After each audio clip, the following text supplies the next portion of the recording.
বাংলাদেশে দুর্নীতি দমন কমিশন আছে না নাই? এরপরে দুর্নীতি কমেছে নাকি ডিজিটাল কায়দায় বেড়েই চলেছে? দিন যত গড়াচ্ছে দুর্নীতির পাল্লা তত ভারী হচ্ছে, কথা বলেন ঠিক কিনা? আমরা চাই আমাদের এ প্রিয় মাতৃভূমি বাংলাদেশ দুর্নীতি মুক্ত আল্লাহ কবুল করুন, জোরে বলুন আমিন। আমরা চাই আমাদের বাংলাদেশ মাদক মুক্ত আল্লাহ কবুল করুন, চিল্লা বলুন আমিন। আমরা চাই আমাদের বাংলাদেশ যৌতুক মুক্ত আল্লাহ কবুল করুন, চিল্লা বলুন আমিন। আমরা চাই আমাদের বাংলাদেশ নাস্তিক মুক্ত আল্লাহ কবুল করুন, চিল্লা বলুন আমিন। সম্মানিত ভাইয়ের, আমার ভূমিকায় আর কথা বাড়ানোর কোনো সুযোগ নাই, আমি সরাসরি মূল আলোচনায় প্রবেশ করতে চাই। অনেকে ভাবতেছেন যে হুজুর আপনি আসলেন কথা বলবেন, আসলে তো আমি আপনারা যতটা বড় ভাবতেছেন আমি তত বড় না, আমি ছোটোখাটো একজন মানুষ। এই পাশের গ্রামে আমার বাড়ি, সারা দেশের মানুষ চেনে জানে, একটু দাওয়াত দেয়, 2-4টা কোরআন হাদিসের কথা বলি। এই আপনারা ভাবতেই পারেন যা আমাদের এলাকার মানুষ, তবে আপনারা যে মহাব্বত করেন ভালোবাসেন এর বাস্তব প্রমাণ আপনাদের উপস্থিতি, কথা বলেন ঠিক কিনা? এই জন্য আমি আপনাদেরকে ভালোবাসি। আমরা একই এলাকার মানুষ, ছোট মানুষ হিসেবে 2-4টা কথা যদি ভুলভাল বলি, নিজের সন্তান মনে করে, ভাতিজা মনে করে, ভাই মনে করে, বন্ধু মনে করে সব ভুলে যাবেন। যত কথা প্যান্ডেলে রাখবেন, আমলের নিয়তে যে কথাগুলো বলবো সেগুলো বাড়িতে নিয়ে যাবেন। কোনো দলাদলি উল্টাপাল্টা চিন্তা ভাবনা মনের মধ্যে রাখবেন না, কথা কি বোঝা গেল? হ্যাঁ, আর আপনারা তো জানেন আমরা একটা নতুন বাংলাদেশ পাইছি, কথা বলেন না কেন? বাংলাদেশ জালেম মুক্ত, স্বৈরাচার মুক্ত হয়েছে, কিন্তু আমরা এখনো কাঙ্ক্ষিত লক্ষ্যে পৌঁছাইতে পারিনি, কথা বলেন না কেন? হয়তোবা কিছু দুর্নীতিবাজ, কিছু জালেম, এদের পতন হয়েছে, কিন্তু বাংলাদেশের মানুষ কি বলেন তো, আমরা যে জায়গায় ইসলামকে দেখতে চাই সে জায়গায় কি ইসলাম নামক গাছটাকে রোপণ করতে পেরেছি? পারি নাই। জায়গা মতো যদি আমরা ইসলামকে নিয়ে যেতে পারি তাহলেই শান্তির সুবাতাস পুরো বাংলাদেশে বইবে, কথা বলেন ঠিক কিনা? এক কথায় কোরআনের পার্লামেন্ট কায়েম হবে না যতদিন, আমাদের স্বপ্ন পূরণ হবে না ততদিন, কথা বলেন ঠিক কিনা? এই আমাদের একটাই চাওয়া, আমরা আল্লাহর কোরআনকে পার্লামেন্টে নিয়ে যেতে চাই, কথা বলেন ঠিক কিনা? কোরআনের ফাঁকে আল্লামা সাইদি হুজুর বলেছিলেন, তোমরা কি কোরআনের স্বাদ পেতে চাও? কোরআনের রং দেখতে চাও? কোরআনের মজা পেতে চাও? এরপরে তিনি বলেছিলেন, কোরআনের স্বাদ কি, কোরআনের মজা কি, যদি তোমরা বুঝতে চাও আল্লাহর কোরআনকে পার্লামেন্টে পাঠায়া দাও, তাহলেই কোরআনের রং বোঝা যাবে যে আল্লাহর কোরআন দিয়া দেশটা পরিচালনা করলে কতটা শান্তিতে মানুষ বসবাস করে, কথা বলেন ঠিক কিনা? গরুর দড়ি ধরে বসে থাকা লাগবে না, মোটর সাইকেল লক করে বসে থাকা লাগবে না, স্বর্ণের দোকানে সিসি ক্যামেরা লাগানো লাগবে না, রাস্তাঘাটে নিরপরাধ মা বোন হেঁটে যাবে, কেউ বাঁকা চোখে তাকাবে না, কথা বললেন না কেন? এমন সোনালী সুন্দর একটি বাংলাদেশ কি আপনারা কায়েম করতে চান? তাহলে আল্লাহর কোরআন পার্লামেন্টে যা কারা কারা চান, 2 হাত তুলে আরেকবার দেখান, লিল্লাহে তাকবীর। দল মত নির্বিশেষে আমাদের একটাই চাওয়া, আমরা ইসলামের বিজয় চাই, কোরআনের বিজয় চাই, আল্লাহর জমিন আল্লাহর দ্বীনকে প্রতিষ্ঠিত করতে চাই, কথা বলেন ঠিক কিনা? এই লক্ষ্যে আপনারা কাজ করতে রাজি আছেন তো ইনশাআল্লাহ? আল্লাহ কবুল করেন, জোরে বলেন আমিন। সম্মানিত হাজরিন, এদিক সেদিক কথা বলার কোনো সুযোগ নাই, আমি ডাইরেক্ট আলোচনায় চলে যাব। এলাকার সন্তান হিসাবে আমি আপনাদের সামনে পবিত্র কোরআনুল কারীমের 23 নম্বর সূরাটির নাম সূরাল মুমিনুন। মোট আয়াত আছে 118, রুকু আছে 6টি। বিশ্বনবীর মক্কার জিন্দিগিতে এই সূরাটি নাজিল হয়েছেন, বলুন আল্লাহু আকবার। 18 নম্বর পারার প্রথম সূরা, আর কোরআনুল কারীমের কত নাম্বার সূরা? 23 নাম্বার। অনেকে হয়তো আপনারা ভুলে গেছেন, এই সেই ছাতা আমার ভাগিনা শেখ আবু ইউসুফ অনেক আশা করে একবার আমার নিয়ে আসছিল, বৃষ্টি রে ভাই, সেই বৃষ্টি, কথা কয় না? মনে আছে আপনাদের? ওই বৃষ্টির ভিতরে অনেকে দাঁড়িয়ে আমার কথা শুনেছিলেন, আমি সেই কথা ভুলি নাই। এই জন্য আপনাদের দোয়া নিতে আসছি। যেই পরিমাণে বক্তা আজকের মাহফিলে উপস্থিত হয়েছে, এক জায়গায় যদি 5 লাখ টাকা দিয়ে কাউকে ধরায় দেন আর বলেন এই বক্তাগুলোকে এক জায়গায় নিয়ে আসেন, সম্ভব হতো না। যত বক্তা আজকে আমগ্রামে আসাদ মোড়ে আসছে, সবগুলো বক্তা শুধুমাত্র হাফেজ মাওলানা শেখ আবু ইউসুফের মোহাব্বত আর ভালোবাসায় আসছে, কথা কি বুঝতে পারছেন? তো এই জন্য অবহেলা করেন না, এ আমগ্রামের সাজু, ও আবার কি, ও কি জিনিস বুঝতেছেন না? সে চাইলে আরো 200 বক্তা আপনাদের এই মাহফিলে হাজিরি করতে পারবে। কথা বলেন ঠিক কি না? এই জন্য এলাকার মানুষ অনেকে নাক সিটকায়, অনেকে অনেক কথা বলতে পারে, সমালোচনা থাকবেই। কথা বলেন না কেন? তো এই সমালোচনা দেখে লাভ নাই। আগেই বলেছি, কিছু ভালো মানুষ থাকবে, কিছু মন্দ মানুষ থাকবে, এটাই দুনিয়ার স্বভাবগত একটা বৈশিষ্ট্য। কথা বলে ঠিক কিনা? সবাইকে তো আর ভালো বানানো যাবে না, আর সবাইকে তো সোজা পথে চালানোও যাবে না। যাবে কি বাজান? এই জন্য আমি লম্বা কথা বলবো না। কোন সূরা? একটু জবাব দেন, বলেন কোন সূরা? সূরা আল মুমিনুন। একটু জবান ছেড়ে বলেন কোন সূরা? সূরা আল মুমিনুন। আল্লাহ পাক তার বিশ্বাসী বান্দাদের জন্য, মুমিন বান্দাদের জন্য সূরা আল মুমিনুন নাজিল করেছেন। আবার যারা অবিশ্বাসী কাফের, এদের জন্য আল্লাহ পাক একটি সূরা নাজিল করেছেন। সূরাটির নাম কি জানেন? কাফিরুন। জোরে বলেন কি নাম? কুল ইয়া আইয়ুহাল কাফিরুন। যারা অবিশ্বাসী কাফের, এদের জন্য আল্লাহ পাক সূরা কাফিরুন নাজিল করেছেন। যারা মুমিন, তাদের জন্য আল্লাহ পাক সূরা আল মুমিনুন নাজিল করেছেন। এই দুনিয়ার জমিনে ভালো করে বোঝার চেষ্টা করবেন। অবিশ্বাসী বান্দা আছে, মুমিন বান্দা আছে, আর একটা আছে দুই নৌকায় পা দিয়ে চলে, দুমুখো সাপ, মুখে বলে একটা, অন্তরে আর একটা। বৃষ্টি দেয় এইদিকে, ছাতা ধরে সেই দিকে গোলালু মার্কা, সব তরকারিতে চলে। কথা বলেন ঠিক না? এই শ্রেণীর একজন মানুষ আছে, এই ধরনের একজন মানুষ, এক শ্রেণীর মানুষ পাওয়া যাবে। এদের নাম হলো মুনাফিক। জোরে বলেন কি নাম? এই মুনাফিকদের জন্য আল্লাহ পাক একটি সূরা নাজিল করেছেন, সূরার নাম মুনাফিকুন। কথা বলেন ঠিক কি না? কিন্তু মনে রাখবেন, কাফের চেনা সহজ, কিন্তু মুনাফিক চেনা বড় কঠিন। কথা বলেন না কেন? কারণ হিন্দুদের ভিতর থেকে মুনাফিকের জন্ম হয় না, খ্রিস্টানদের ভিতর থেকে মুনাফিকের জন্ম হয় না, বৌদ্ধদের ভিতর থেকে মুনাফিকের জন্ম হয় না। মুনাফিকের জন্ম হয় মুসলমানের ভিতর থেকে। কথা বলেন ঠিক কি না? এজন্য দাড়ি টুপি থাকার পরে মুনাফিক হতে পারে, হজ করার পরে আলহাজ মুনাফিক হতে পারে। কথা কয় না? একটু কথা বলবেন, না হলে কথার মজা বুঝবেন না। আশেপাশেই ঘুরঘুর করে, দেখে বোঝাই যায় না ইসলামের চূড়ান্ত দুশ্মন, নামধারী মার্কা মুসলমান। মুনাফিক কারা? যারা গাছের গোড়া কেটে মাথায় পানি ঢালে। কথা বলেন না কেন? চুপ করে থাক ধোকাবাজ, চোখে তোদের নাহি লাজ। চুপ করে থাক ধোকাবাজ, চোখে তোদের নাহি লাজ। গোড়া কেটে মাথায় ঢালো পানি, তোদের চিনি আর কতকাল করবি রে শয়তানি। মুনাফিকদের স্বভাব হলো ইসলাম নামের গাছের গোড়া কেটে মাথায় পানি ঢালে। কথা বলে ঠিক না? ওরা সকালবেলা বলে আমরা ইসলামের পক্ষে আছি, আবার সন্ধ্যাবেলায় বেঈমানদের সাথে মেশে আর বলে ওদেরকে একটু তাল দিছি। এরকম তাল দেওয়া লোক আছে না নাই? এক সময় ওরাই বলতো কোরআনের মাহফিল চলবে, আবার সন্ধ্যাবেলায় পুলিশ পাঠায় বন্ধ করে আর বলে অপরের অনেক চাপ, তোর চাপ গেল কোথায়? কথা কয় না কেন? এখন আর কোরআনের মাহফিল বন্ধ করার কারো সাহস হবে? জোরে বলেন হবে? 2014 সালের আগেও কোরআনের মাহফিল বন্ধ করার কেউ ছিল না। ওরা যখন বুঝতে পারলো দিন দিন ইসলাম আলাদের যেভাবে গণজোয়ার, এত গুলি মারা হয়, এত জেলে দেওয়া হয়, এত রিমান্ডে নেওয়া হয়, এরপরে কোরআনের মাহফিলে লক্ষ লক্ষ মানুষ কেন যায়? অতএব কোরআনের মাহফিল করতে অনুমতি লাগবে। হরি কীর্তন হরিবাসর করতে অনুমতি লাগতো না। অন্য ধর্ম অবলম্বীদের আনুষ্ঠানিক যত অনুষ্ঠান আছে পরিচালনা করতে অনুমতি লাগতো না। কিন্তু বাংলাদেশে 95% মুসলমান হওয়ার পরেও আল্লাহর কোরআনের তাফসীর মাহফিল করতে গিয়ে অনুমতি নেওয়া লাগছে। কথা বলেন ঠিক কি না? কোরআন পাঠাইলেন আল্লাহ আর অনুমতি দিলেন আপনারা, এখন আপনাদের পাওয়ার গেল কোথায়? এই জন্য মাতবাড়ি করতে নাই। সকল ক্ষমতার একমাত্র মালিক কে? তাবারাকাল্লাযী বিয়াদিহিল মুলকু ওয়া হুয়া আলা কুল্লি শাইইন কাদির। মহামান্বিত সেই সত্তা যার হাতে সর্বময় কর্তৃত্ব, রাজত্ব পাওয়ার ক্ষমতা, তিনি হলেন সব বিষয়ের উপরে শক্তিবান। বলেন আল্লাহু আকবার। আকাশ আর জমিনে আল্লাহর চাইতে বড় ক্ষমতাধর কেউ আছে? এই জালেমেরা নামাজীদের উপরে জুলুম করেছে, জালেমেরা জুলুম করেছে, আল্লাহওয়ালাদের উপরে, আলেমদের উপরে হাজার হাজার জুলুম করেছে। এরপরেও কিন্তু যাদের উপরে জুলুম করেছে এরা জমিনে ঠিকই টিকে থাকবে।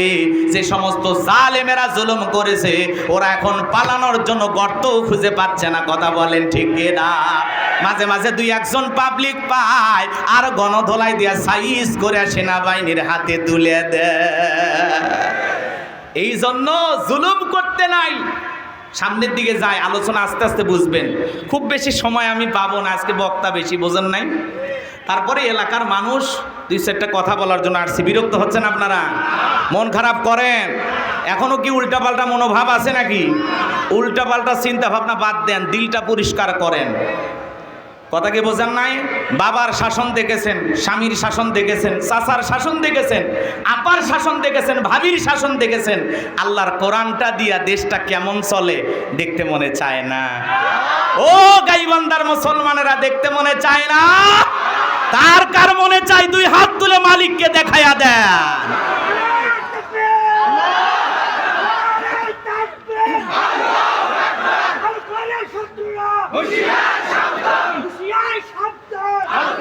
সম্মানিত ভাইয়েরা আমার, এই জন্য মুনাফিক চেনা বড় কঠিন। মুনাফিকদের চরিত্রটা কেমন আল্লাহ তাআলা সেই কথা প্রকাশ করে দিয়েছেন।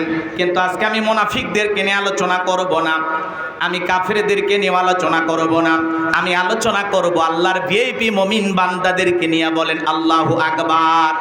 তাহলে সূরার নাম সূরাল মুমিনুন। কত নাম্বার সূরা? 23 নাম্বার সূরা। মোট আয়াত আছে 118, রুকু আছে 6টি।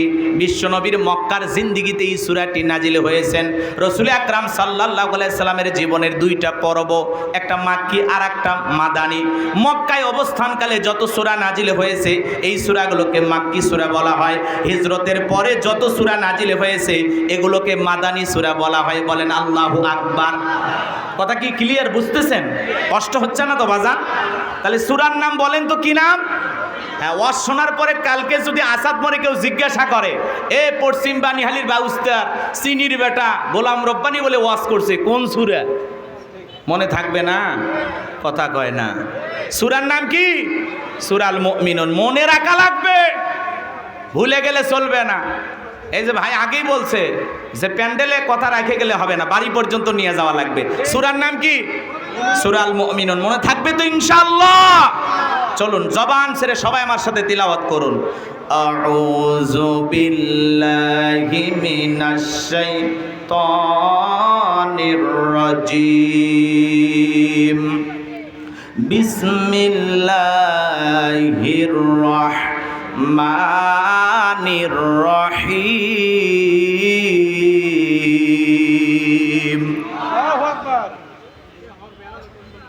বিতাড়িত মুর্দা শয়তানের কাছ থেকে আল্লাহ পাকের কাছে আশ্রয় প্রার্থনা চাচ্ছি। পরম করুণাময় অসীম দয়ালু আল্লাহ তাআলার নামে শুরু করছি। পেছনে কথা বললেন না, তাহলে আলোচনা ডিস্টার্ব হবে। আমাদের সম্মানিত শ্রদ্ধাভাজন সভাপতি মহোদয় আমাদের মাঝে উপস্থিত, আলহামদুলিল্লাহ বলেন। উনিও এই গাইবান্ধার অলিতে গলিতে আলোচনা করেন। কথা বলেন ঠিক কিনা? আসলে এত বড় আলেম পাশে বসে আছেন, কথা বলা অনেক কষ্ট। তো ওনার কাছে আমি দোয়া চাচ্ছি, অন্তর থেকে দোয়া করবেন আমি যেন কিছু কথা বলতে পারি, আল্লাহ বলার তৌফিক দান করেন। জোরে বলেন আমিন। এদিক খেয়াল করেন, এই যে এ মুরব্বি মুরব্বি, হ্যাঁ হাসে, বোঝা গেছে? এই যে মুরব্বি মুরব্বি, একটা ডায়লগ ভাইরাল হয়েছে না? কথা বলেন না কেন? আমাদের একজন প্রবীণ আলোচক, উনিও পীর সাহেব, কি নাম বলেন তো? কথা বলেন না কেন? শায়েখ মোস্তাক ফয়জি পীর সাহেব, চমৎকার কথা বলেন। আমি নিজে তার আলোচনার একজন ভক্ত। আল্লাহু আকবার বলেন। তিনি একটি মাহফিলে একজন মুরব্বি ওঠা বসা করতেছেন, মাহফিল থেকে উঠে যাচ্ছেন, তখন ডায়লগ দিয়ে বলেছিলেন, মুরব্বি মুরব্বি, ওঠা যাবে না। সেই বক্তা ভাইবেন না যে আপনি মাহফিল থেকে উঠে যাবেন আর আমি ওয়াজ করব। বসেন বসেন। কথাকে বোঝা গেল? এইটা না অনেকে টল শুরু করছে, যুবকেরা একটু আনন্দ পাইতেছে, মুরব্বি মুরব্বি। এখন তরুণেরা এই স্লোগান দিতেছে, মুরব্বি মুরব্বি। কথা বলেন না কেন? তো এই কথাটা বলার পিছনে ওনাকে আবার চ্যানেল আই থেকে সাংবাদিকেরা প্রশ্ন করেছে যে আপনি মাহফিলে গিয়ে এই ডায়লগটা দিয়েছেন, যুবকেরা এটা নিয়ে তো তুমুল আলোচনায় করতেছে, টল করতেছে, এই বিষয়ে আপনার মন্তব্য কি? দেখেন, যারা আলেম হয়, আল্লাহওয়ালা হয়, তারা কত বিনয়ী, আল্লাহু আকবার বলেন। তিনি বলতেছেন এ বিষয়ে আমার কোনো মন খারাপ নাই, আমি বরং আনন্দিত যে স্বাধীনতার, দ্বিতীয় স্বাধীনতার পরে যুবকেরা আমার একটি স্লোগান নিয়ে, মুরব্বি মুরব্বি, এই স্লোগান নিয়ে যুবকেরা একটু আনন্দ পাইতেছে, ওদেরকে যে আমি একটু খুশি করতে পেরেছি, এটা আমার জীবনের অনেক বড় পাওয়া। বলেন আল্লাহু আকবার। তো আলেমেরা চাই মানুষেরা খুশি থাকুক, তারা ভালো থাকুক। এই যে মুরব্বি মুরব্বি স্লোগান, বলেন তো এর ভিতরে কি কোনো খারাপ কথা আছে, বাজে কথা আছে? এখন যুবকেরা, তরুণেরা, নারী পুরুষ সবাই এই স্লোগানে মেতেছে, সবাই একে অপরকে দেখা হলে কয় এ মুরব্বি মুরব্বি, আল্লাহু আকবার বলেন। তা আমরা অনেক মাহফিলে গিয়ে বলি। আবার উনি আর একটা মাহফিলে বলেছিলেন সোনামণি সোনামণি উঠো না বসো, ছোট্ট বাচ্চাকে বলেছিলেন। এগুলো নিয়ে অনেকে টল করে, বলতে পারে, কিন্তু মনে রাখবেন আলেমদের কথা নিয়ে টল করলেও আমাদের তাতে কোনো সমস্যা নাই। যার কথা নিয়ে টল করতেছেন উনি অনেক বড় একজন পীর সাহেব, আল্লাহু আকবার বলেন। তো মোস্তাক ফয়েজির জন্য দোয়া করবেন, উনি একজন দ্বীনের দায়ী, চমৎকার কথা বলেন, আমি নিজে তার আলোচনার ভক্ত। এই জন্য যুবকেরা আলেমদেরকে মহব্বত করার দরকার আছে না নাই? এদেশের তরুণেরা আলেমদেরকে ভালোবাসে, গান বাজনা ভাইরাল হয়, নাটক সিনেমার কথা ভাইরাল হয়, একজন আলেমের একটা কথা মুরব্বি মুরব্বি যদি ভাইরাল হয়, সমস্যা আছে? কোনো সমস্যা নাই, এতে আলেমদের সম্মান মর্যাদা আরো বাড়বে। বলেন আল্লাহু আকবার।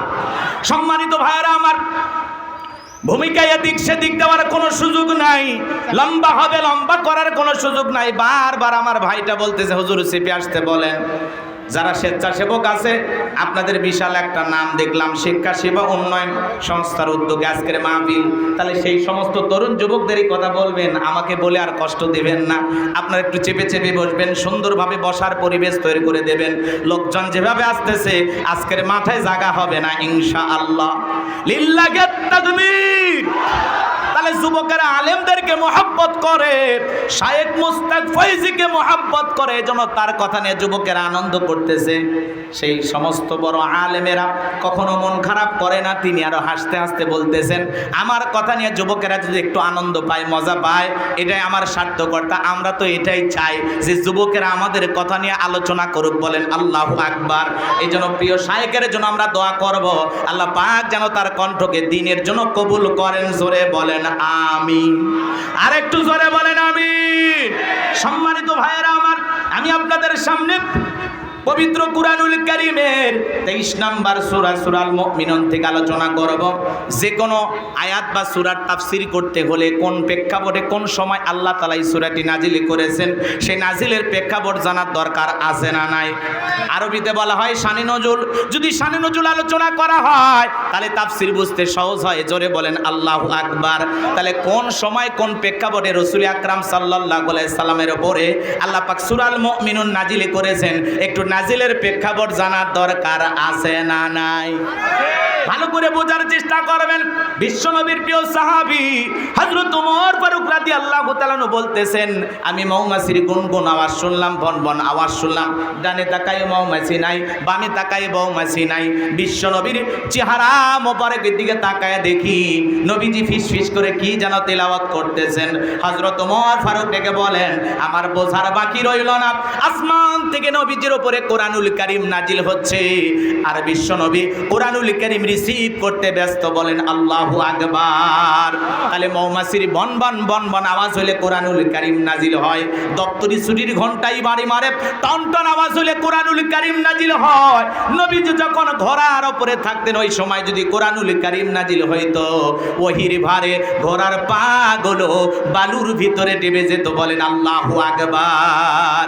নবীজি যখন উটের উপরে থাকতেন ওই সময় যদি নবীজির উপরে কোরআনুল কারীম নাজিল হইতো, ওহির ভারে উটের মাথা জমিনের সঙ্গে লেগে যেত। এক সাহাবী রানের উপরে মাথা রেখে নবীজি আরাম ফরমাচ্ছেন, ওই সময় কোরআনুল কারীম নাজিল হলো। সাহাবী ডেকে বলেন, আমার কাছে মনে হয় আমার রানটা ফেটে যাবে, আমার কাছে মনে হয় পাহাড় আমার রানের উপরে চেপে ধরা হয়েছে। তাহলে বলেন তো কোরআনুল কারীমের একটা আলাদা ওয়েট, আলাদা একটা ওজন আছে না নাই? জীবনের প্রথম কোরআনুল কারীম রিসিভ করতে গিয়ে বিশ্বনবীর শরীর মোবারকে জ্বর পর্যন্ত এসেছিল। রাসূল আকরাম সাল্লাল্লাহু আলাইহি সাল্লামের কাছে কয়েকটি পদ্ধতিতে কোরআনুল কারীম নাজিল হইতো, বলতে গেলে লম্বা সময় হবে, এত সময় আমার হাতে নাই। হযরত ওমর ফারুক ডেকে বলেন, নবীজির কোরআনুল কারীম রিসিভ করা শেষ হয়ে গেল। বিশ্বনবী সাহাবায়ে কেরামদের দিকে মুখ ঘোরায় ডেকে বলেন, ও আমার সাহাবীরা, এই মাত্র আসমান থেকে জিবরাইল এসে আমার উপরে সূরা আল মুমিনুনের 10টি আয়াত কারিমা নাজিল করে জানায় দিয়ে গেল, নবী গো, এই 10টি আয়াতের ভিতরে আল্লাহ রাব্বুল আলামিন তার মুমিন বান্দাদের 7টা গুণাবলী নিয়ে আলোচনা করেছেন, 7টি বৈশিষ্ট্য নিয়ে আলোচনা করেছেন। কোন মুমিন যদি এই 7টি গুণে গুণান্বিত হতে পারে, 7টা গুণ দিয়ে তার জীবনটাকে সাজাইতে পারে, আমার আল্লাহ রাব্বুল আলামিন বলেন, উলাইকা হুমুল ওয়ারিসুন আল্লাযীনা ইয়ারিসুনাল ফিরদাউস হুম ফিহা খালিদুন। আমার আল্লাহ রাব্বুল আলামিন বলেন, তারাই উত্তরাধিকারী হবেন জান্নাতুল ফিরদাউসের, সেখানে তারা চিরকাল বসবাস করবেন। আমার আল্লাহ কোনোদিন তাদেরকে জান্নাত থেকে বের করে দেবেন না। চিৎকার মেরে বলুন সুবহানাল্লাহ। কি সেই 7টা গুণাবলী, কি সেই 7টি বৈশিষ্ট্য? আল্লাহর জান্নাতে কারা কারা যেতে চান? 2টা হাত তুলে আল্লাহকে একবার দেখান। লিল্লাহি তাকবীর, লিল্লাহি তাকবীর। আপনারা সবাই জান্নাতে যেতে চান? চাওয়ার যে দুর্বল অবস্থা, হাত কি নামাইতে বলেছি? হাত টান টান করে তোলেন। আপনারা সবাই কি জান্নাতে যেতে চান? জান্নাতে যেতে হলে কয়টা গুণাবলী? জোরে বলেন কয়টি? আরো জোরে। 2024 সাল 7টি গুণাবলী কি কি জানার দরকার আছে না নাই? হাত নামান। এই 7টি গুণাবলী কি আমি খুব দ্রুত আপনাদের সামনে বলার চেষ্টা করব ইনশাআল্লাহ। নড়াচড়া করবেন না, ওঠার বসা করবেন না, একটু পরিবেশটাকে সুন্দর রাখার চেষ্টা করবেন। অনেকে 2-1 উঠতেছেন, এলাকার মানুষ বেশি ধমক দেওয়া যাবে না, পরে আবার বলবেন ছেলেটা ভালো না। কথা কি বোঝেন নাই? এজন্য দয়া করে কোরআনের মাহফিল থেকে নড়াচড়া করবেন না, পরিবেশটাকে সুন্দর রাখবেন। আমি বুঝতেছি আপনাদের অনেক গরম লাগতেছে, কিন্তু বলেন তো বাজান, এই গরম এটা তো সাধারণ গরম। কথা বলেন না কেন? রাগ করতেছেন আপনারা? বিরক্ত হইতেছেন? অনেকে খালি গায়ে, জি এই ছেলেবেলে আসতে, সাবধান সাবধান, এদিক খেয়াল করেন বাজান গো আমার। জীবনে অনেক গরম সহ্য করেছেন, আজকে আল্লাহর কোরআন শোনার জন্য একটু কষ্ট করেন। কষ্ট যত বেশি, আমল নামায় নেকিও তত বেশি। কথা বলেন ঠিক না? জান্নাতের বাগানে বসেছেন, আল্লাহ পাক যেন আমাদের সবাইকে এইভাবে জান্নাতে বসে আল্লাহর কণ্ঠে কোরআনের আলোচনা শোনার তৌফিক দান করেন। জোরে বলেন আমিন। জান্নাতের মধ্যে মাহফিল হবে, আপনারা জানেন না? কথা বলেন না কেন? মনে থাকবে তো ইনশাআল্লাহ? জান্নাতের মাহফিলের শ্রোতা হিসেবে আল্লাহ যেন আমাদেরকে কবুল করেন। জোরে বলেন আমিন। 7টি গুণাবলী কি কি? ভূমিকা দেওয়ার কোনো সুযোগ নাই। বিশ্বনবী তখন সাহাবায়ে কেরামদের সামনে তেলাওয়াত করে শোনায় দিলেন। আমার আল্লাহ বলেন, ক্বাদ আফলাহাল মুমিনুন। আমার আল্লাহ বলেন, অবশ্যই মুমিনেরা সফল, অলরেডি মুমিনেরা সফল। সফল হয়েছে তারা, ঈমান এনেছে যারা। ঈমানদার ছাড়া আল্লাহর কাছে সফল হওয়া যাবে না। আল্লাহু আকবার বলেন। সফল হয়েছে কারা? ঈমান এনেছে যারা। জোরে বলেন, সফল হয়েছে কারা? আমাদের কাছে সফলতার মাপকাঠি কি? আমরা মনে করি ক্ষমতা থাকলে সফল, টাকা থাকলে সফল। পৃথিবীর সবাই চেনে জানে যারা সেলিব্রিটি, এরা বুঝি সফল না। ভালো করে বোঝার চেষ্টা করবেন। পৃথিবীতে ক্ষমতার দিক দিয়ে সফল, পুরো পৃথিবীতে বর্তমান সবচাইতে বড় ক্ষমতাধর ব্যক্তির নাম কি? জো বাইডেন, আমেরিকার প্রেসিডেন্ট। কথা বলেন ঠিক কিনা? এ হলো পৃথিবীর সবচাইতে বড় ক্ষমতাধর। এ ক্ষমতার দিক দিয়ে সফল। ভালো করে বোঝার চেষ্টা করবেন। এ যত বড় ক্ষমতাধর হোক না কেন, আসাদমোর বাজারে একজন তরি তরকারি বিক্রি করে, সবজি বিক্রেতা। আজান দেওয়ার পরে দোকানদারি বন্ধ করে লোকটা যদি ইমানদার হয়, আর আসাদমোর বাজার জামে মসজিদে গিয়ে যদি আল্লাহকে সেজদা দেয়, ভালো করে বলেন তো বাজান গো আমার, ওই পৃথিবীর বড় নেতা জো বাইডেনের চেয়ে এই সবজি বিক্রেতা ইমানদারের দাম কম না বেশি? আরেকটু একটু জোরে বলেন কম না বেশি? বেশি হওয়ার পিছনে কারণ কি? কারণ লোকটা ইমানদার। কথা বলেন ঠিক কি না? ভালো করে বোঝার চেষ্টা করবেন। এজন্য ক্ষমতা থাকলে সফল হওয়া যায় না। কথাকে বোঝা গেল? উত্তর কোরিয়ার প্রেসিডেন্ট কাটিং মারা মাল কিম জং দেখছেন আপনারা? কথা বলেন আছে না নাই? এরপরে ভালো করে বোঝার চেষ্টা করবেন, রাশিয়ার প্রেসিডেন্ট পুতিন আছে, ভারতের নরেন্দ্র মোদী দাদা আছে। এরা যত বড়ই ক্ষমতাধর হোক না কেন, বাংলাদেশের একজন ভিক্ষুক, লোকটা ভিক্ষা করে, লোকটা রিক্সা চালক, রিক্সা চালায়, আজান দেওয়ার পরে যদি ভিক্ষা বন্ধ করে মসজিদে গিয়ে আল্লাহকে সিজদা দেয়, রিক্সা চালানো বন্ধ করে যদি মসজিদে গিয়ে আল্লাহকে সিজদা দেয়, এই পৃথিবীর বড় বড় লিডারদের চাইতে, নেতাদের চাইতে ওই ইমানদার রিক্সা চালক ভিক্ষুকের দাম আল্লাহর কাছে কম না বেশি? জোরে বলেন কম না বেশি? তার মানে পরিষ্কার হয়ে গেল, ঈমান আছে যার, আল্লাহর কাছে দাম আছে তার। ঈমান নাই, কোনো বেঈমানের দাম আল্লাহর কাছে নাই। বেঈমানরা ক্ষমতার দিক দিয়ে দুনিয়াতে সফল হতে পারে, মরণের পরে পরকালে সবগুলোকে পিটাইয়া জাহান্নামে দিবেন কি? এই জন্য মুমিনেরা দুনিয়াতে সফল, আখিরাতে সফল। বলেন আল্লাহু আকবার। আর বেঈমানেরা ওরা দুনিয়াতে সফল হতে পারে, ক্ষমতার দাম্ভিকতায় পাগল পারা হয়ে যেতে পারে, মরণের পরে পরকালে ওই বেঈমানদের 4 পয়সা দাম আল্লাহর কাছে নাই। কথা কি বোঝা যায়? এই জন্য ভালো করে বুঝবেন, সফল হয়েছে তারা, ঈমান এনেছে যারা। আপনার কাছে ঈমান আছে, আল্লাহর কাছে দাম আছে। আল্লাহর কাছে যদি দামি হতে পারি, এই জীবনে আর কিছু চাওয়ার আছে? জোরে বলেন চাওয়ার আছে? আপনি ধনী হন, গরিব হন, রিক্সা চালক হন, ভ্যান চালক হন, শ্রমিক হন, আপনার ভিতরে ঈমান আছে, আল্লাহর কাছে দাম আছে। ধলা ফর্সা লম্বা বেটে যা হন না কেন, কোনো সমস্যা নাই, আপনার ভিতরে ঈমান আছে, আল্লাহর কাছে দাম আছে। কথা কয় না ভাই? তাহলে আমার কথা কি পরিষ্কারভাবে বুঝেছেন? এই জন্য ক্ষমতা থাকলে সফল হওয়া যায় না। টাকা, বিল গেটসের টাকার অভাব ছিল না, তারপরেও 17 বছর না 35 বছরে সংসার ভেঙে গেল, টিকলো না। কথা বলেন ঠিক কি না? এই জন্য টাকাতে সুখ পাওয়া যাবে না।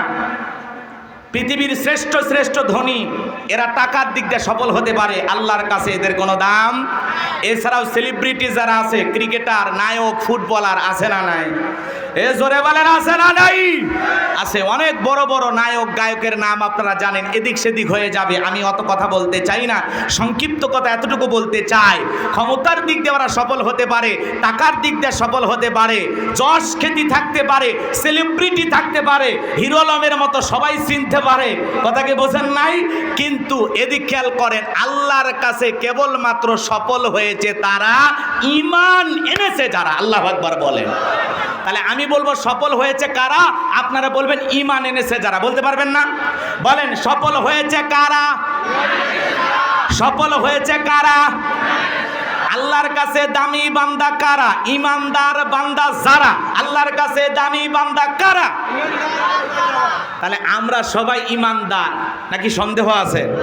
এইবার চলেন আলোচনার এই মূল পয়েন্টে চলেন, এদিক খেয়াল করেন। আল্লাহ বলেন ক্বাদ আফলাহাল মুমিনুন, অবশ্যই মুমিনেরা সফল, অলরেডি মুমিনেরা সফল। সফল হয়েছে তারা, ঈমান এনেছে যারা। ঈমান আনার পরে মুমিন জীবনের গুরুত্বপূর্ণ দায়িত্ব আছে না নাই?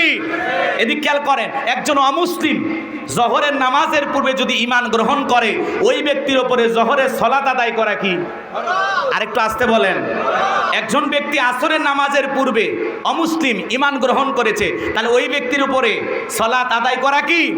ফরজ। এই জন্য খেয়াল করেন, মুমিন জীবনের সবচাইতে গুরুত্বপূর্ণ ইবাদতের নাম হলো সালাত। কথা বলে ঠিক কিনা? আল্লাহ পাক যখন তার আদরের মুমিন বান্দাদের বৈশিষ্ট্য নিয়ে, গুলামবলী নিয়ে আলোচনা করলেন, আমার আল্লাহ তাআলা 1 নাম্বার সালাত দিয়ে শুরু করেছেন। বলেন আল্লাহু আকবার। আমার আল্লাহ রাব্বুল আলামিন বলেন আল্লাযীনা হুম ফি সালাতিহিম খাশিউন।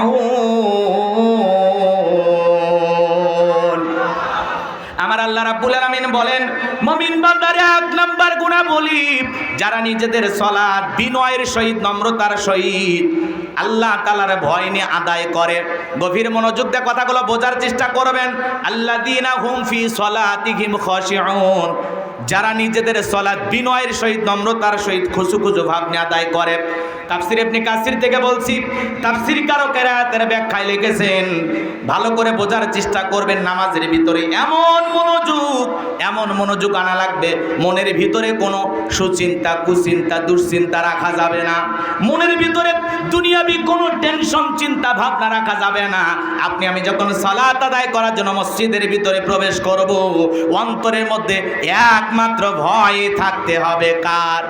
ইয়া আইয়ুহাল্লাযীনা আমানুত্তাকুল্লাহ, হে ইমানদারগণ আমি আল্লাহকে ভয় করো, হাক্কা তুকাতিহি, ভয় করার মতো ভয় করো। আপনি আমি সালাতে দাঁড়িয়ে যাব, এমন ভাবে আল্লাহ তাআলাকে ভয় করব। ভালো করে বোঝার চেষ্টা করবেন, দুনিয়াবি কোনো চিন্তা ভাবনা মনের মধ্যে রাখা যাবে না। ব্যবসা বাণিজ্যের কথা, বিবির কথা, সংসারের কথা, দুনিয়াবি কোনো রাজনৈতিক দলের কথা, সব চিন্তা ভাবনা মসজিদের বাইরে রেখে একমাত্র আল্লাহর ভয় নিয়ে মসজিদে প্রবেশ করে বিনয়ের সহিত, নম্রতার সহিত আল্লাহর ভয় নিয়ে নামাজের মধ্যে দাঁড়ানোর দরকার আছে না নাই? কিভাবে আল্লাহকে ভয় করবেন, কিভাবে আল্লাহর ভয়ে সালাত আদায় করবেন, একটু জানার দরকার আছে না নাই? বিশ্বনবী কিভাবে সালাত আদায় করেছেন? আম্মা জান আয়েশা রাদিয়াল্লাহু তাআলা আনহা বলেন, নবীজি নামাজের ভিতরে এত লম্বা সময় ধরে দাঁড়িয়ে থাকতেন। আম্মা জান আয়েশা বলেন, আমি তাকায়া দেখতাম রাসূলের পাগুলো ফুলে উঠেছে। এত লম্বা সময় নবীজি নামাজের মধ্যে দাঁড়িয়ে থাকতেন। আম্মা জান আয়েশা আরো ডেকে বলেন, নবীজি এত লম্বা সময় রুকু করতেন, এত লম্বা সময় সিজদা করতেন, মাঝে মাঝে মনে হয় নবীজি আর কোনোদিন সিজদা থেকে মাথা উঠাবেন না।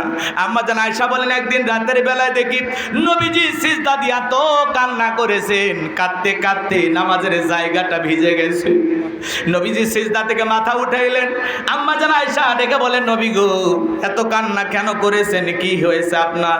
ডেকে বলে, আয়েশা আমি তো আমার জন্য কাঁদি না, আমি কাঁদি আমার গুনাহগার উম্মতের জন্য। আমি আল্লাহ তাআলার কাছে কেঁদে বলি, আল্লাহ আমার গুনাহগার উম্মতের গুনাহগুলো মাফ করে দাও, আমার গুনাহগার উম্মতকে তুমি মাফ করে দাও।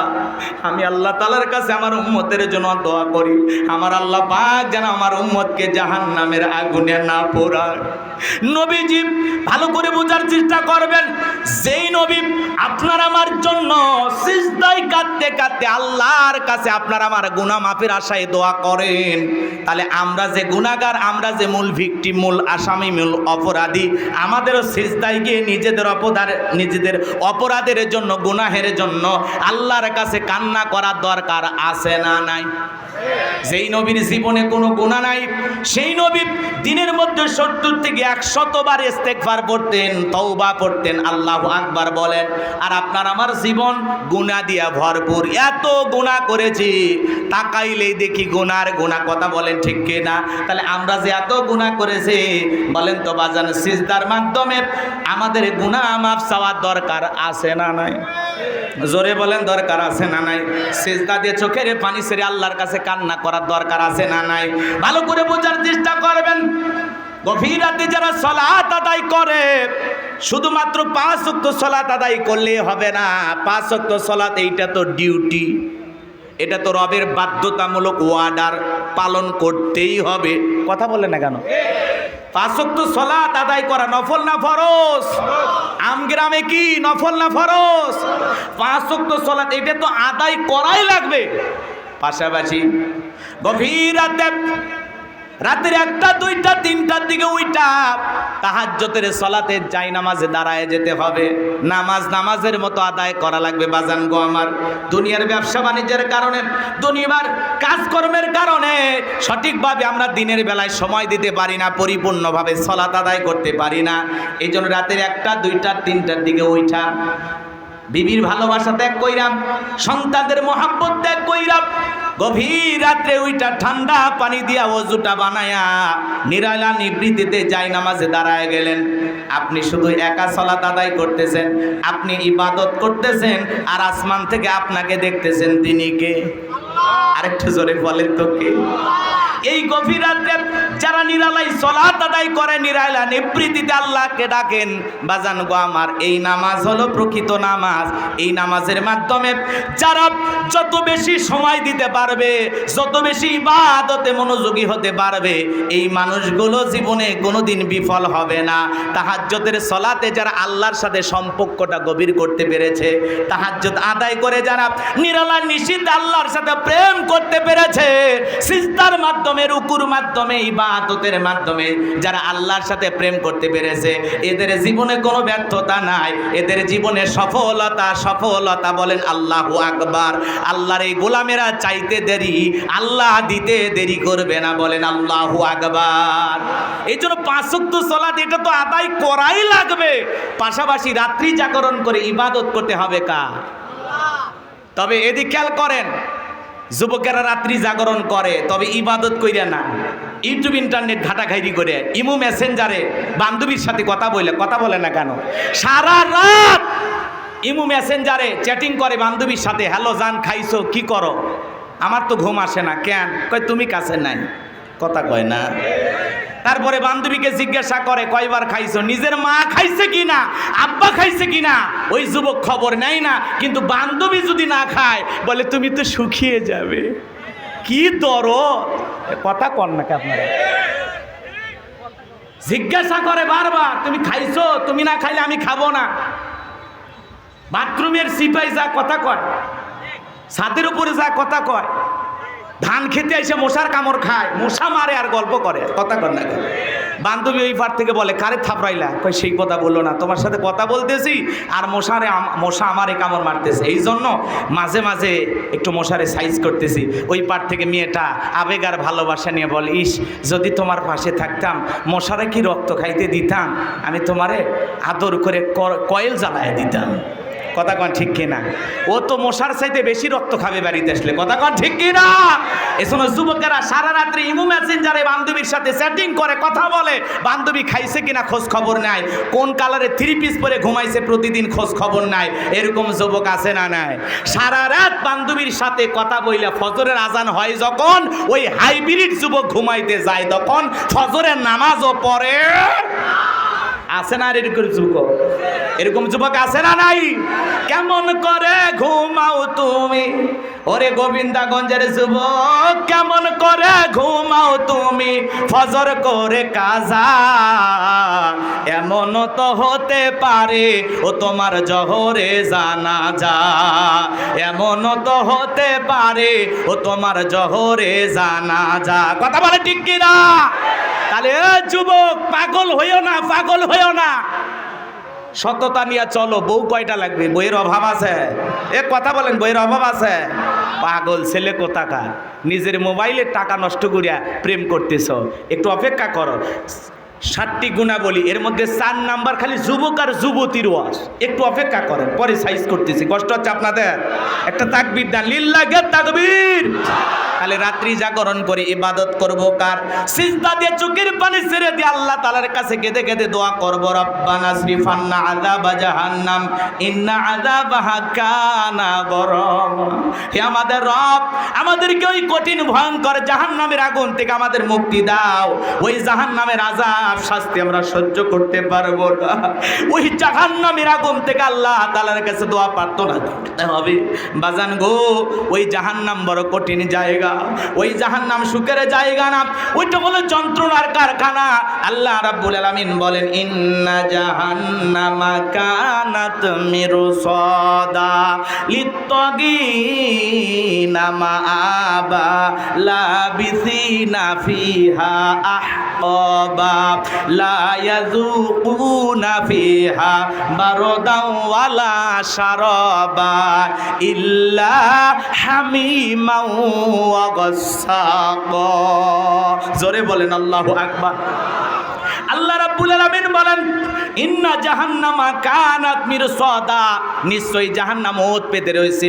সূরা নাবার 21 নম্বর আয়াত থেকে 25 নম্বর আয়াত পর্যন্ত আল্লাহ তাআলা বলতেছেন, আল্লাহু আকবার বলেন, ইন্না জাহান্নামা কানাত মিরসাদা, নিশ্চয়ই জাহান্নাম ওত পেতে রয়েছে। এটা হলো অপরাধীদের থাকার আবাসস্থল। এখানে তারা যুগের পর যুগ বসবাস করবে। একজন মানুষ কত লক্ষ বছর, কত কোটি বছর জাহান্নামের আগুনে জ্বলবে, এর সঠিক এলেম আর জ্ঞান আছে কার কাছে? আর একটু জোরে বলেন, কার কাছে?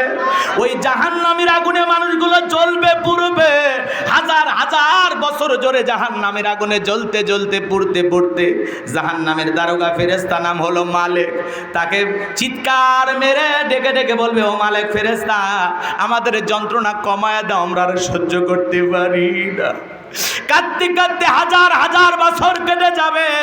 হাজার বছর কেটে যাওয়ার পরে মালিক ফেরেশতা জবাব দিয়ে বলবে, কোনো কথা হবে না, চুপচাপ আযাব সহ্য করো। এতটুকু কথা বলে তিনি আর কোনো কথা বলবেন না। হাজার হাজার বছরের আর চিৎকার মারতে থাকবে, আর বলবে ফেরেশতাকে বলে লাভ হবে না, আমরা আমাদের মালিক আল্লাহকে ডাক দেব। জাহান্নামীরা তখন জাহান্নামের আগুন থেকে জ্বলতে পড়তে পড়তে আল্লাহকে ডেকে বলবে, আল্লাহ আমাদেরকে মাফ করে দাও, আমাদেরকে ক্ষমা করে দাও, আমাদের আযাব ক্ষমায় দাও, আমরা জাহান্নামের যন্ত্রণা সহ্য করতে পারতেছি না। আল্লাহ গো, এই আগুন আমাদের জন্য বড় যন্ত্রণা। হাজার বছর কেটে যাওয়ার পরে আসমানের মালিক আল্লাহ জবাব দিয়ে বলবে, এ বান্দা, কোনো কথা হবে না, চুপচাপ আযাব সহ্য করো। এই কথা যদি আল্লাহ বলে, বাঁচার আর কোনো জায়গা আছে? কথা বলে না কেন? কষ্ট হচ্ছে আপনাদের? ভালো করে বোঝার চেষ্টা করবেন, দিলটা নরম করে কথাগুলো বোঝার চেষ্টা করেন। ওই জাহান্নামের আগুন বড় কঠিন। হযরত আবু হুরায়রা রাদিয়াল্লাহু তাআলা আনহু বলেন, জাহান্নামের আগুনকে আল্লাহ পাক 1000 বছর জ্বালায়া জাহান্নামের আগুনের কালার হয়েছিল সাদা, আবার 1000 বছর জ্বালায়া জাহান্নামের আগুনের কালার হয়েছিল লাল বর্ণ, আবার 1000 বছর জ্বালায়া জাহান্নামের আগুন হয়েছে কৃষ্ণ বর্ণ, অন্ধকার রাত্রির মতো কালো। হাজার হাজার বছর আল্লাহ তাআলা জাহান্নামের আগুনকে জ্বালিয়েছেন। ওই জাহান্নামের আগুন দুনিয়ার আগুনের চাইতে 70 গুণ পাওয়ার স্পিড বেশি। এ বাজান, দুনিয়ার সামান্য সূর্যের তাপে অস্থির হয়ে যায়। দুনিয়ার সামান্য আগুনের তাপ সহ্য করতে পারি না। এই দুনিয়ার আগুনে 5টা মিনিট কি হাতটা রাখতে পারবেন? রাখার ক্ষমতা আপনার আমার নাই। ওই জাহান্নামের আগুনে তারা জ্বলবে আর পুড়বে, আহাজারি করবে, চিৎকার মারবে। ওই জাহান্নামের আগুনে জ্বলতে জ্বলতে ওরা যখন ক্ষুধার্ত হয়ে যাবে, আল্লাহর কাছে বলবে, আল্লাহ খাবার দাও, খাবার দাও। আল্লাহ তখন ফেরেশতাদেরকে অর্ডার দেবে, আমার জাহান্নামী বান্দাদেরকে খাদ্য পরিবেশন করো। জাহান্নামের তলদেশে এক ধরনের ফলের চাষ করা হবে, যেই ফলের নাম হলো জাক্কুম, কাঁটাযুক্ত ফল। এই ফলটা যখন ফেরেশতারা জাহান্নামী বান্দাদের হাতে হাতে পরিবেশন করবে, ওই ফলটা পাওয়া মাত্রই জাহান্নামীরা খাবার মনে করে যখন গলার ভিতরে দেবে, ওই ফলটা গলার মাঝামাঝি আটকে যাবে, ভিতরেও যাবে না, বাইরে বাজবে না। যত গলা নাড়াচাড়া করবে, কাঁটাগুলো ফুটবে আর ফুটবে। জাহান্নামীরা ছটফট করবে, চিৎকার মারবে, কান্নাকাটি করবে, আর ডেকে বলবে, আল্লাহ ক্ষুধার্ত হয়ে খাবার চাইলাম, এ কেমন ফল খাওয়াইতে দিলা, গলার ভিতরেও যায় না, বাইরেও আসে না। যত গলা নাড়াচাড়া করি তত কাঁটাগুলো ফুটবে আর ফুটবে। আল্লাহ জাহান্নামী বান্দাকে এই ফল খাইতে দিয়েছে ক্ষুধা মেটানোর জন্য না, জাহান্নামী বান্দার শাস্তি আরো বেশি বাড়ানোর জন্য। জোরে বলেন নাউজুবিল্লাহ। দরিয়া নামের এমন একটা খাবার দেওয়া হবে, যেই খাবারটা না ক্ষুধা মেটাবে, না পুষ্টি যোগাবে। যেমন আমরা দুনিয়ার জমিনে বিড়ি খাই, সিগারেট খাই, এটা খেলে তো অনেক মানুষ মোটা হয়, কমপক্ষে 10 কেজি ওজন বাড়ে। কথা কয় না? বিড়ি খাইলে অন্তত সারাদিনে ভাত খাওয়া লাগে না, হয় নাকি? ধূমপান মৃত্যু ঘটায়, ধূমপান স্ট্রোকের কারণ। এমন একটা খাবার, যে খাবারের প্যাকেটেই কি লেখা আছে, এর ক্ষতির কারণ লেখা আছে, তারপরেও জম্মের খাওয়া খা। এমনও চাচা আছে একেবারে পুরোটা যখন ফুরে যায়, সিগারেটের তুলে থাকে, ওই তুলেটা ভিতরে ঢুকে। কথা কয় না? এরপরেও খাওয়া ছাড়ে না। এমনও চাষ আছে খাইতে খাইতে দুই গালসি ভিতরে ডেবে গেছে। এমনও লোক আছে বিড়ি সিগারেট খাইয়া পাঞ্জাবি পুড়ে খইসালা হয়ে গেছে। আর যদি পাঞ্জাবি খইসালা হয় ভিতর হচ্ছে আটা সালা। কথা বলে ঠিক কি না? এ বাজান গো আমার, ওই জাহান্নামের আগুনে জ্বলতে জ্বলতে পুড়তে পুড়তে ওদেরকে যখন এই ফলটা খাইতে দেবে গলার মাঝামাঝি আটকে যাবে, ভিতরেও যাবে না বাহিরেও আসবে না। ওই জাহান্নামী মানুষগুলো তখন পানি পানি বলে চিৎকার মারবে, আল্লাহ আমাদেরকে পানি দাও, পানি দাও, পানি দাও। ওরা মনে করে দুনিয়াতে গলায় কিছু আটকে গেলে পানি খাইলে যেমন ভালো হয়, জাহান্নামের এই ফলটা খেয়েছে, পানি খাইলেই মনে হয় ফলটা চলে যাবে। এরা যখন পানি পানি বলে চিৎকার মারবে, আমার ভাইয়ের আমার আল্লাহ রাব্বুল আলামিন বলেন লা ইয়াযুকুনা ফিহা বারদান ওয়ালা শারাবা, তাদেরকে মিনারেল ওয়াটার দেওয়া হবে না, ঠান্ডা কোনো পানির ব্যবস্থা থাকবে না। যে পানি পান করে জাহান্নামী তার বুকের জ্বালা তৃষ্ণাকে নিবারণ করতে পারে। কেমন পানি দেবে? ইল্লা হামিমাউ ওয়া গাসসাকো, এমন উত্তপ্ত ফুটান্ত গরম পানি পান করাতে দেওয়া হবে যা পুষ ব্যতীত কিছুই নয়। ও গাইবান্দার গোবিন্দাগঞ্জ আমার এলাকার বাবাজিরা, হাসপাতাল থেকে যদি 1 গিলাস পুষ সংগ্রহ করে আপনাদেরকে আমি খাইতে দেই, 50,000 টাকা দেব, 1 গিলাস পুষ কেউ খাবেন? 1 লাখ দিলে খাবেন বুঝি? এখানে একজন আল্লাহর অনেক বড় বান্দা বসে আছে, এলাকার একজন সুনামধন্য আলেমী দ্বীন। বলেন তো বাজান, সূরা নাবার এই 25 নম্বর আয়াতে আল্লাহ তাআলা কি বলতেছেন? ইল্লা হামিমাউ ওয়া গাসসাকা, এমন উত্তপ্ত ফুটন্ত গরম পানি তাদেরকে পান করানো হবে যা পুষ ব্যতীত কিছুই নয়। ওই পুষওয়ালা দুর্গন্ধওয়ালা পানিটা যখন পান করবে, জাহান্নামী যখন ওই পানি পান করার জন্য চেহারার সামনে নেবে, ওই পানির ফুটন্ত গরমে চেহারাটা ঝলসে যাবে। ওই পানিটা পান করা মাত্রই জাহান্নামের লারি ভুড়িগুলো গলে গলে পিছনের রাস্তা দিয়ে পড়ে যাবে। জোরে কর নাউজুবিল্লাহ। শুধু কি তাই রে বাজার, ওই জাহান্নামের পানি যারা পান করবে এই দেগের গোস্তগুলো খসে খসে পড়বে। এই যদি হয় জাহান্নামের শাস্তি, সেই জাহান্নামের ভয়ঙ্কর কঠিন আগুন থেকে বাঁচার জন্য সিজদা দিয়ে কাটতে হবে কার কাছে? জীবনে কি এমন 2 রাকাত নামাজ আছে যেই 2 রাকাতে কমপক্ষে আপনি 2 ঘন্টা সময় দিয়েছেন? পাওয়া যাবে? এক সিজদায় কি কখনো 1 ঘন্টা কাটাইছিলেন? নামাজ আমাদের এমন নামাজ, সাহাবীরা কিভাবে নামাজ পড়তেন একটু শুনে যান। বিশ্বনবীর সাহাবীরা মরুভূমিতে সালাত আদায় করার জন্য দাঁড়িয়ে গেছেন। মরুভূমির পাখিগুলো খেজুর গাছ মনে করে সাহাবীদের কাঁধের ওপরে মাথার ওপরে বসে থাকতো। বিশ্বনবীর সাহাবীরা সালাতে এত মনোযোগ, কাঁধের মধ্যে পাখি বসে আছে, তারপরেও তারা টের পাইতো না। বলেন আল্লাহু আকবার। কাফেররা বলতে এগুলো মানুষ নাকি? পাখি বসে আছে তারপরে কিছু বলে না। বোঝেন নাই? ঘন্টার পর ঘন্টা নামাজ আদায় করতেন, আর ঘন্টার পর ঘন্টা পাখি কাঁধে বসে থাকতো, মাথায় বসে থাকতো, একবারও নড়াচড়া করতেন না, তারায়াও দিতেন না। আল্লাহু আকবার বলেন। আর আপনি আমি পাখি তো দূরের কথা, একটা মশা বললে এই হাতে এই জায়গায় নিয়ে যায়, এমন একটা মার দিয়ে কয় খাবু। কথা কয় না কে? আগে মশা মারে তারপরে নামাজ পড়ে, আছে না নাই? এ বাজান গো আমার, লম্বা হবে লম্বা করব না। হযরতে তালহা রাদিয়াল্লাহু তাআলা সালাত আদায় করতেছিলেন, ছেলেটা চোখের সামনে খেলা করতেছিল, জঙ্গল থেকে সাপ এসে সন্তানটাকে বেঁচিয়ে ধরেছেন। হযরতে তালহা রাদিয়াল্লাহু তাআলা নামাজ শেষ করলেন, বাড়িতে তাকায় দেখেন অনেক মানুষজন দেখা যায়। স্ত্রীকে ডেকে বলে, প্রিয়তমা স্ত্রী, বাড়িতে এত মানুষজন, ব্যাপারটা বুঝতে পারলাম না। ডেকে বলে, স্বামী আপনি যখন নামাজে দাঁড়িয়ে গেছেন, আপনার চোখের সামনে সন্তানটা খেলাধুলা করতেছিল, জঙ্গল থেকে একটা সাপ এসে সন্তানকে পেঁচিয়ে ধরেছিল, আমি মানুষজনকে ডেকে সন্তানটাকে বিপদ মুক্ত করলাম। এত ঘটনা আপনার চোখের সামনে ঘটে গেল, আপনি কি কিছুই বলতে পারেন না? হযরতে তালহা ডেকে বলা, বিবি রে, নামাজের মধ্যে এদিক খেয়াল করেন, নামাজের মধ্যে যদি মন এদিক সেদিক চলে যায় তাহলে নামাজ তো আর নামাজ থাকে না। আল্লাহু আকবার।